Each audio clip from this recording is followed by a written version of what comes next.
प्रिय भक्तों, शनिवार का दिन शनिदेव को समर्पित होता है और जो भी भक्त शनिवार के दिन शनिदेव की सच्चे मन से पूजा अर्चना एवं उनके मंत्रों का जाप या श्रवण करते हैं तो उन व्यक्ति के ऊपर शनिदेव की कृपा सदा सदा के लिए बनी रहती है। कहा जाता है कि जिन भक्तों पर शनिदेव का आशीर्वाद प्राप्त हो जाता है वह रंग से भी राजा बन जाता है और उसके जीवन के सारे कष्ट व दुख दर्द हमेशा हमेशा के लिए नष्ट हो जाते हैं। प्रिय भक्तों, आज हम आपको शनिदेव महाराज का एक ऐसा ही दिव्य चमत्कारी मंत्र आपको बताने जा रहे हैं जिसका 108 बार जाप या श्रवण करने मात्र से ही आपके परिवार व आपकी संतान पर कभी भी किसी भी प्रकार का संकट नहीं आएगा। साथ ही इस मंत्र के प्रभाव से शनि दोषों से भी मुक्ति मिलती है और भक्तों पर शनिदेव की कृपा हमेशा हमेशा के लिए बनी रहती है। इस मंत्र के श्रवण करने से मनचाहा फल व वर प्राप्त होता है। माता पिता एवं बच्चों का स्वास्थ्य हमेशा ठीक बना रहता है। घर के सभी आपसी कलेश हमेशा हमेशा के लिए मिट जाते हैं। व्यवसाय से लेकर छोटे बड़े हर कारोबार में वृद्धि होगी। शनिदेव महाराज सिर्फ खुश न होकर बल्कि अपने भक्तों की सभी प्रकार की मनोकामनाओं को भी पूरा करते हैं। बस आपको इस मंत्र का 108 बार जाप करना है। आप इस मंत्र का 108 बार जाप करते हैं तो भगवान शनिदेव आपके ऊपर अपनी कृपा दृष्टि बरसा देंगे और आपके सभी बिगड़ते हुए कार्य भी बनने लग जाएंगे। साथ ही धन का ऐसा भंडार लगेगा कि जीवन भर में भी समाप्त नहीं होगा। बस आपको इस मंत्र को अपने घर या दुकान मोबाइल फ़ोन पर चलाकर 108 बार पूरा श्रवण करना है। प्रिय भक्तों, यदि आप शनिदेव महाराज का आशीर्वाद अपने ऊपर और अपने संपूर्ण परिवार के ऊपर पाना चाहते हैं तो हमारी इस वीडियो को एक दिल से लाइक करके चैनल को सब्सक्राइब अवश्य करें और शनिदेव महाराज के चरणों में अपनी आहुति देने के लिए कमेंट में शनिदेव महाराज की जय अवश्य लिखें। तो प्रिय भक्तों, मंत्र कुछ इस प्रकार है। ओम त्र्यंबकं यजामहे सुगंधिं पुष्टिवर्धनम् उर्वारुकमिव बन्धनान् मृत्युर्मुक्षीमामृतात्। ओम त्र्यंबकं यजामहे सुगंधिं पुष्टिवर्धनम् उर्वारुकमिव बन्धनान् मृत्युर्मुक्षीमामृतात्। ओम त्र्यंबकं यजामहे सुगंधिं पुष्टिवर्धनम् उर्वारुकमिव बन्धनान् मृत्युर्मुक्षीमामृतात्। ओम त्र्यंबकं यजामहे सुगंधिं पुष्टिवर्धनम् उर्वारुकमिव बन्धनान् मृत्युर्मुक्षीमामृतात्। ओम त्र्यंबकं यजामहे सुगंधिं पुष्टिवर्धनम् उर्वारुकमिव बन्धनान् मृत्युर्मुक्षीमामृतात्। ओम त्र्यंबकं यजामहे सुगंधिं पुष्टिवर्धनम् उर्वारुकमिव बन्धनान् मृत्युर्मुक्षीमामृतात्। ओम त्र्यंबकं यजामहे सुगंधिं पुष्टिवर्धनम् उर्वारुकमिव बन्धनान् मृत्युर्मुक्षीमामृतात्। ओम त्र्यंबकं यजामहे सुगंधिं पुष्टिवर्धनम् उर्वारुकमिव बन्धनान् मृत्युर्मुक्षीमामृतात्। ओम त्र्यंबकं यजामहे सुगंधिं पुष्टिवर्धनम् उर्वारुकमिव बन्धनान् मृत्युर्मुक्षीमामृतात्।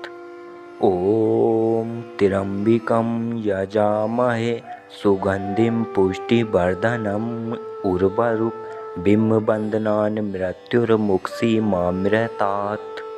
ॐ त्र्यम्बकं यजामहे सुगन्धिं पुष्टिवर्धनम् उर्वारुकमिव बन्धनान् मृत्युर्मुक्षीमामृतात्। ॐ त्र्यम्बकं यजामहे सुगन्धिं पुष्टिवर्धनम् उर्वारुकमिव बन्धनान् मृत्युर्मुक्षीमामृतात्।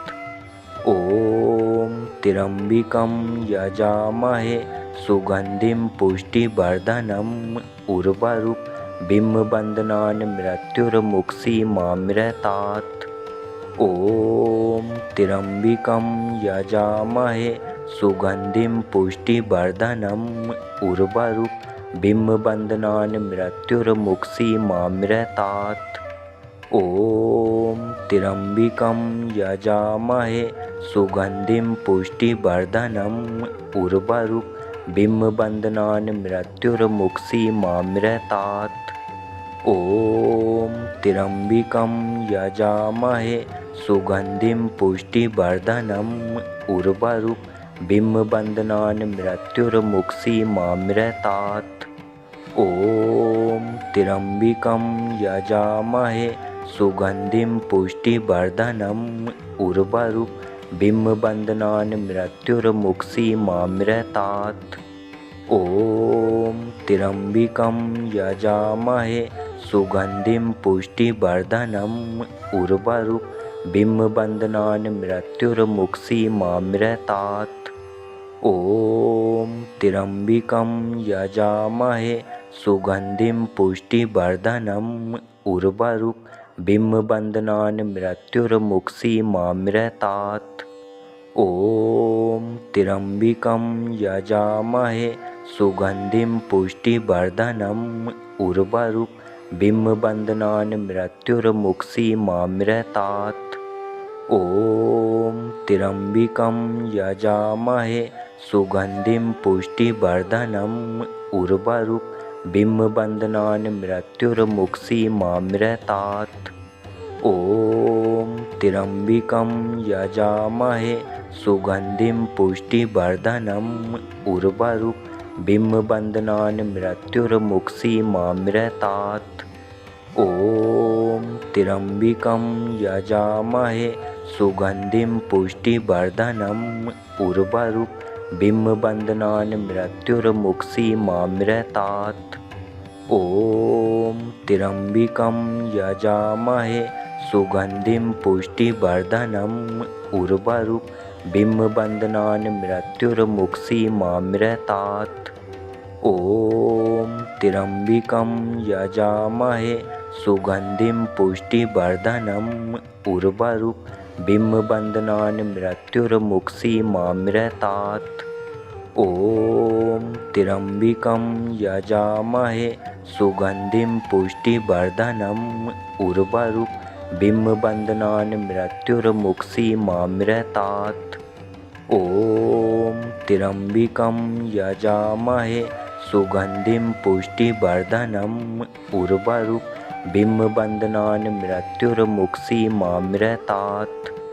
ॐ त्र्यम्बकं यजामहे सुगन्धिं पुष्टिवर्धनम् उर्वारुकमिव बन्धनान् मृत्युर्मुक्षीमामृतात्। ॐ त्र्यम्बकं यजामहे सुगन्धिं पुष्टिवर्धनम् उर्वारुकमिव बन्धनान् मृत्युर्मुक्षीमामृतात्। ॐ त्र्यम्बकं यजामहे सुगन्धिं पुष्टिवर्धनम् उर्वारुकमिव बन्धनान् मृत्युर्मुक्षीमामृतात्।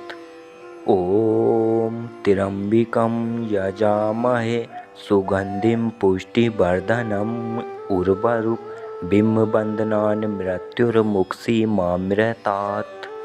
ॐ त्र्यम्बकं यजामहे सुगन्धिं पुष्टिवर्धनम् उर्वारुकमिव बन्धनान् मृत्युर्मुक्षीमामृतात्। ॐ त्र्यम्बकं यजामहे सुगन्धिं पुष्टिवर्धनम् उर्वारुकमिव बन्धनान् मृत्युर्मुक्षीमामृतात्। ॐ त्र्यम्बकं यजामहे सुगन्धिं पुष्टिवर्धनम् उर्वारुकमिव बन्धनान् मृत्युर्मुक्षीमामृतात्। ॐ त्र्यम्बकं यजामहे सुगन्धिं पुष्टिवर्धनम् उर्वारुकमिव बन्धनान् मृत्युर्मुक्षीमामृतात्। ॐ त्र्यम्बकं यजामहे सुगन्धिं पुष्टिवर्धनम् उर्वारुकमिव बन्धनान् मृत्युर्मुक्षीमामृतात्। ॐ त्र्यम्बकं यजामहे सुगन्धिं पुष्टिवर्धनम् उर्वारुकमिव बन्धनान् मृत्युर्मुक्षीमामृतात्। ॐ त्र्यम्बकं यजामहे सुगन्धिं पुष्टिवर्धनम् उर्वारुकमिव बन्धनान् मृत्युर्मुक्षीमामृतात्। ॐ त्र्यम्बकं यजामहे सुगन्धिं पुष्टिवर्धनम् उर्वारुकमिव बन्धनान् मृत्युर्मुक्षीमामृतात्। ॐ त्र्यम्बकं यजामहे सुगन्धिं पुष्टिवर्धनम् उर्वारुकमिव बन्धनान् मृत्युर्मुक्षीमामृतात्। ॐ त्र्यम्बकं यजामहे सुगन्धिं पुष्टिवर्धनम् उर्वारुकमिव बन्धनान् मृत्युर्मुक्षीमामृतात्। ॐ त्र्यम्बकं यजामहे सुगन्धिं पुष्टिवर्धनम् उर्वारुकमिव बन्धनान् मृत्युर्मुक्षीमामृतात्। ॐ त्र्यम्बकं यजामहे सुगन्धिं पुष्टिवर्धनम् उर्वारुकमिव बन्धनान् मृत्युर्मुक्षीमामृतात्। ॐ त्र्यम्बकं यजामहे सुगन्धिं पुष्टिवर्धनम् उर्वारुकमिव बन्धनान् मृत्युर्मुक्षीमामृतात्। ॐ त्र्यम्बकं यजामहे सुगन्धिं पुष्टिवर्धनम् उर्वारुकमिव बन्धनान् मृत्युर्मुक्षीमामृतात्। ॐ त्र्यम्बकं यजामहे सुगन्धिं पुष्टिवर्धनम् उर्वारुकमिव बन्धनान् मृत्युर्मुक्षीमामृतात्। ॐ त्र्यम्बकं यजामहे सुगन्धिं पुष्टिवर्धनम् उर्वारुकमिव बन्धनान् मृत्युर्मुक्षीमामृतात्। ॐ त्र्यम्बकं यजामहे सुगन्धिं पुष्टिवर्धनम् उर्वारुकमिव बन्धनान् मृत्युर्मुक्षीमामृतात्। ॐ त्र्यम्बकं यजामहे सुगन्धिं पुष्टिवर्धनम् उर्वारुकमिव बन्धनान् मृत्युर्मुक्षीमामृतात्। ॐ त्र्यम्बकं यजामहे सुगन्धिं पुष्टिवर्धनम् उर्वारुकमिव बन्धनान् मृत्युर्मुक्षीमामृतात्। ॐ त्र्यम्बकं यजामहे सुगन्धिं पुष्टिवर्धनम् उर्वारुकमिव बन्धनान् मृत्युर्मुक्षीमामृतात्। ॐ त्र्यम्बकं यजामहे सुगन्धिं पुष्टिवर्धनम् उर्वारुकमिव बन्धनान् मृत्युर्मुक्षीमामृतात्। ॐ त्र्यम्बकं यजामहे सुगन्धिं पुष्टिवर्धनम् उर्वारुकमिव बन्धनान् मृत्युर्मुक्षीमामृतात्। ॐ त्र्यम्बकं यजामहे सुगन्धिं पुष्टिवर्धनम् उर्वारुकमिव बन्धनान् मृत्युर्मुक्षीमामृतात्। ॐ त्र्यम्बकं यजामहे सुगन्धिं पुष्टिवर्धनम् उर्वारुकमिव बन्धनान् मृत्युर्मुक्षीमामृतात्। ॐ त्र्यम्बकं यजामहे सुगन्धिं पुष्टिवर्धनम् उर्वारुकमिव बन्धनान् मृत्युर्मुक्षीमामृतात्। ॐ त्र्यम्बकं यजामहे सुगन्धिं पुष्टिवर्धनम् उर्वारुकमिव बन्धनान् मृत्युर्मुक्षीमामृतात्। ॐ त्र्यम्बकं यजामहे सुगन्धिं पुष्टिवर्धनम् उर्वारुकमिव बन्धनान् मृत्युर्मुक्षीमामृतात्। ॐ त्र्यम्बकं यजामहे सुगन्धिं पुष्टिवर्धनम् उर्वारुकमिव बन्धनान् मृत्युर्मुक्षीमामृतात्। ॐ त्र्यम्बकं यजामहे सुगन्धिं पुष्टिवर्धनम् उर्वारुकमिव बन्धनान् मृत्युर्मुक्षीमामृतात्। ॐ त्र्यम्बकं यजामहे सुगन्धिं पुष्टिवर्धनम् उर्वारुकमिव बन्धनान् मृत्युर्मुक्षीमामृतात्। ॐ त्र्यम्बकं यजामहे सुगन्धिं पुष्टिवर्धनम् उर्वारुकमिव बन्धनान् मृत्युर्मुक्षीमामृतात्। ॐ त्र्यम्बकं यजामहे सुगन्धिं पुष्टिवर्धनम् उर्वारुकमिव बन्धनान् मृत्युर्मुक्षीमामृतात्। ॐ त्र्यम्बकं यजामहे सुगन्धिं पुष्टिवर्धनम् उर्वारुकमिव बन्धनान् मृत्युर्मुक्षीमामृतात्। ॐ त्र्यम्बकं यजामहे सुगन्धिं पुष्टिवर्धनम् उर्वारुकमिव बन्धनान् मृत्युर्मुक्षीमामृतात्। ॐ त्र्यम्बकं यजामहे सुगन्धिं पुष्टिवर्धनम् उर्वारुकमिव बन्धनान् मृत्युर्मुक्षीमामृतात्। ॐ त्र्यम्बकं यजामहे सुगन्धिं पुष्टिवर्धनम् उर्वारुकमिव बन्धनान् मृत्युर्मुक्षीमामृतात्। ॐ त्र्यम्बकं यजामहे सुगन्धिं पुष्टिवर्धनम् उर्वारुकमिव बन्धनान् मृत्युर्मुक्षीमामृतात्। ॐ त्र्यम्बकं यजामहे सुगन्धिं पुष्टिवर्धनम् उर्वारुकमिव बन्धनान् मृत्युर्मुक्षीमामृतात्। ॐ त्र्यम्बकं यजामहे सुगन्धिं पुष्टिवर्धनम् उर्वारुकमिव बन्धनान् मृत्युर्मुक्षीमामृतात्।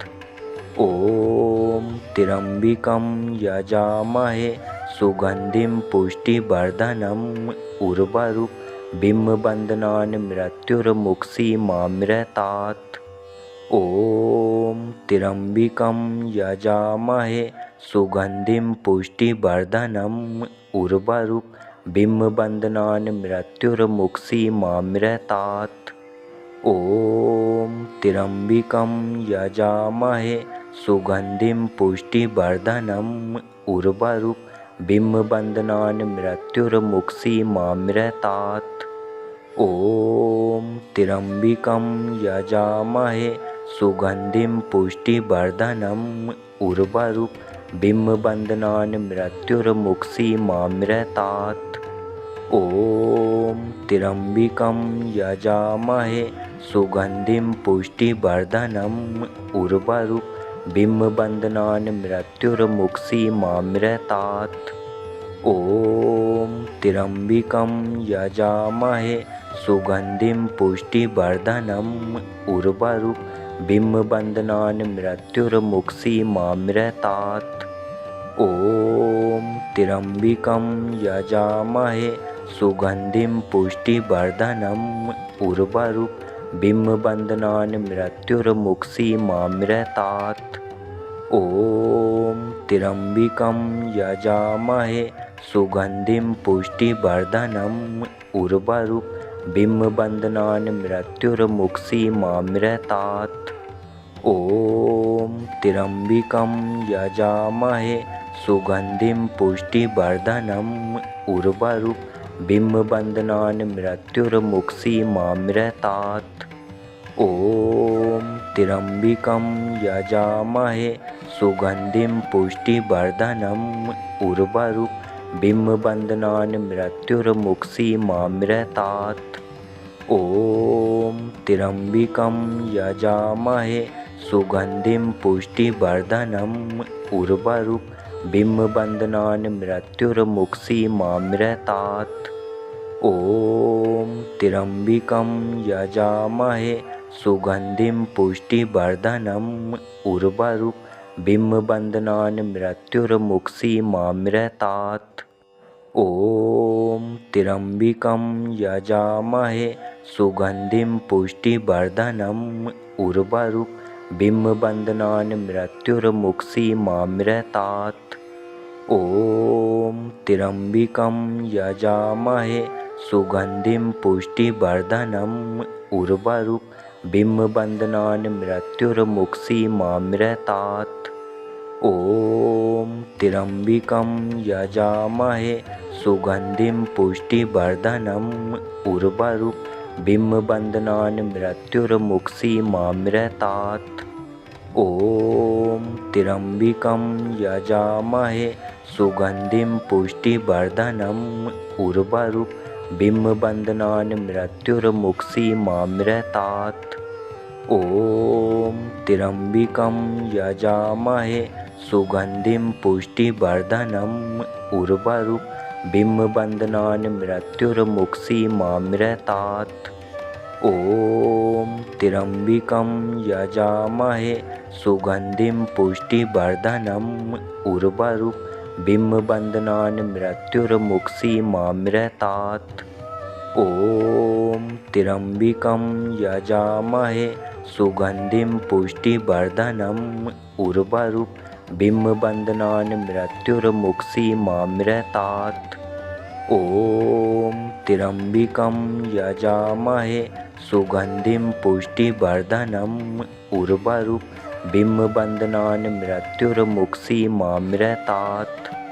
ॐ त्र्यम्बकं यजामहे सुगन्धिं पुष्टिवर्धनम् उर्वारुकमिव बन्धनान् मृत्युर्मुक्षीमामृतात्। ॐ त्र्यम्बकं यजामहे सुगन्धिं पुष्टिवर्धनम् उर्वारुकमिव बन्धनान् मृत्युर्मुक्षीमामृतात्।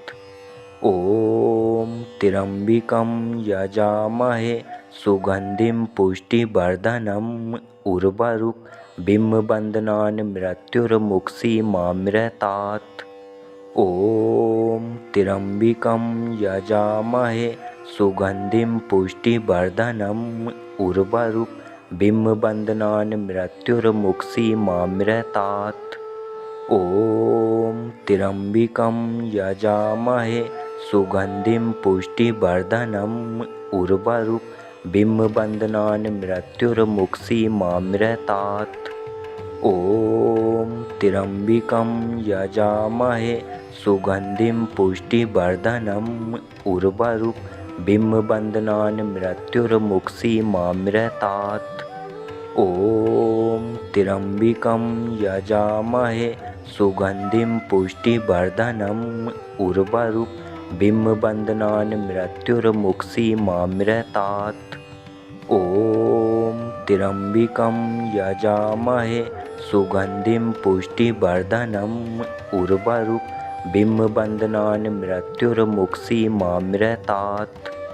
ॐ त्र्यम्बकं यजामहे सुगन्धिं पुष्टिवर्धनम् उर्वारुकमिव बन्धनान् मृत्युर्मुक्षीमामृतात्। ॐ त्र्यम्बकं यजामहे सुगन्धिं पुष्टिवर्धनम् उर्वारुकमिव बन्धनान् मृत्युर्मुक्षीमामृतात्। ॐ त्र्यम्बकं यजामहे सुगन्धिं पुष्टिवर्धनम् उर्वारुकमिव बन्धनान् मृत्युर्मुक्षीमामृतात्। ॐ त्र्यम्बकं यजामहे सुगन्धिं पुष्टिवर्धनम् उर्वारुकमिव बन्धनान् मृत्युर्मुक्षीमामृतात्। ॐ त्र्यम्बकं यजामहे सुगन्धिं पुष्टिवर्धनम् उर्वारुकमिव बन्धनान् मृत्युर्मुक्षीमामृतात्। ॐ त्र्यम्बकं यजामहे सुगन्धिं पुष्टिवर्धनम् उर्वारुकमिव बन्धनान् मृत्युर्मुक्षीमामृतात्। ॐ त्र्यम्बकं यजामहे सुगन्धिं पुष्टिवर्धनम् उर्वारुकमिव बन्धनान् मृत्युर्मुक्षीमामृतात्। ॐ त्र्यम्बकं यजामहे सुगन्धिं पुष्टिवर्धनम् उर्वारुकमिव बन्धनान् मृत्युर्मुक्षीमामृतात्। ॐ त्र्यम्बकं यजामहे सुगन्धिं पुष्टिवर्धनम् उर्वारुकमिव बन्धनान् मृत्युर्मुक्षीमामृतात्। ॐ त्र्यम्बकं यजामहे सुगन्धिं पुष्टिवर्धनम् उर्वारुकमिव बन्धनान् मृत्युर्मुक्षीमामृतात्।